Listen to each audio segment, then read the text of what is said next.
The Holy Spirit works best under pressure. I work best under pressure. Oh. So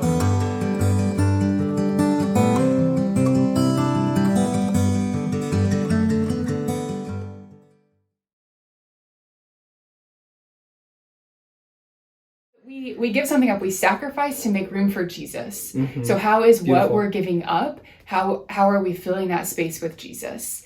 And I remember this was like a really pivotal moment in my own vocation, my own relationship with Jesus. But for Lent, my family, we always gave up TV. We always gave up TV, no matter what. We did not watch TV. And growing up, I really liked that because I liked to read. I liked to play games with my family. But I think it was in that cultivation of like giving up TV, and like we would watch TV before bed.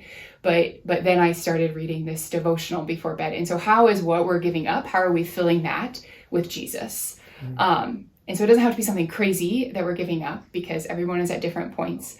But how can you invite Jesus a little more into that space, creating a little bit more of quiet in your life for him to fill?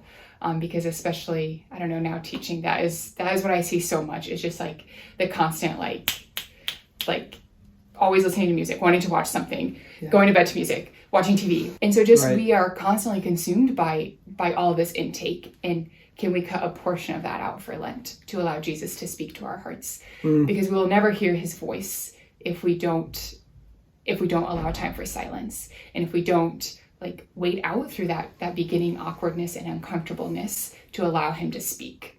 Opening up that space. I think that's perfectly well said, sister. Just in the things that I give up and the things that I shed away, where is that providing a space for Jesus to fill? Mm-hmm. Jesus wants to fill my heart.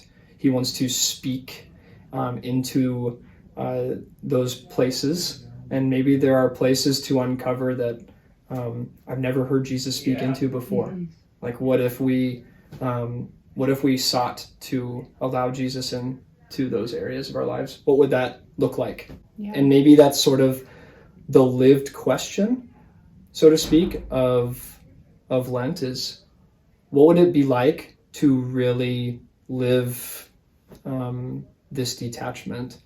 What would it be like for Jesus to walk into the wilderness that is my own heart and begin to bring order, begin to bring a sense of direction and meaning into my life where I feel like I'm missing something?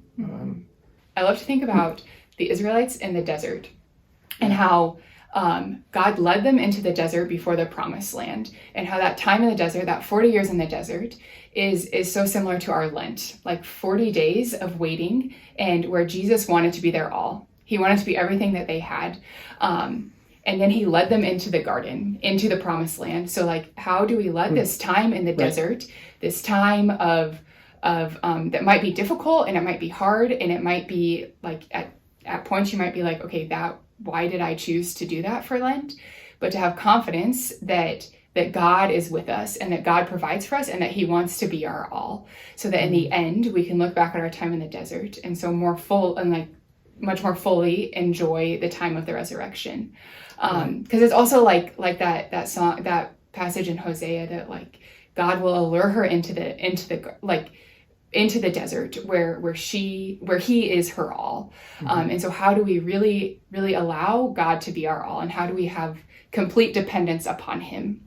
Which does segue into my book recommendation. Fantastic. This one is called Into Your Hands, Father, Abandoning Ourselves to the God Who Loves Us. There's this paragraph that has been speaking to me for weeks and weeks and weeks. And I think I am going to take it into Lent with me. And just like as Father and I both have been speaking about how to step back from like the middle, especially this middle age of life that desires power.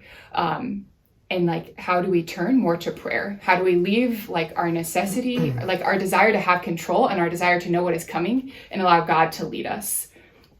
So this paragraph, it says, but there comes a time when God's will moves from the front to the back, resulting in the disappearance of the light.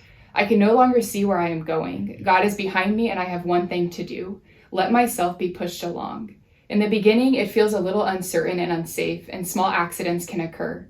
Not because God fails to do his part or is leading in the wrong direction, but because I have not dared to trust in him completely. and I resist or want to help.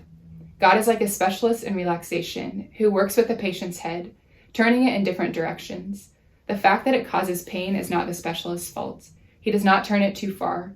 No, it is because the patient's neck muscles are tense. He cannot, dares not to relax completely. It is no wonder God calls us a stubborn people.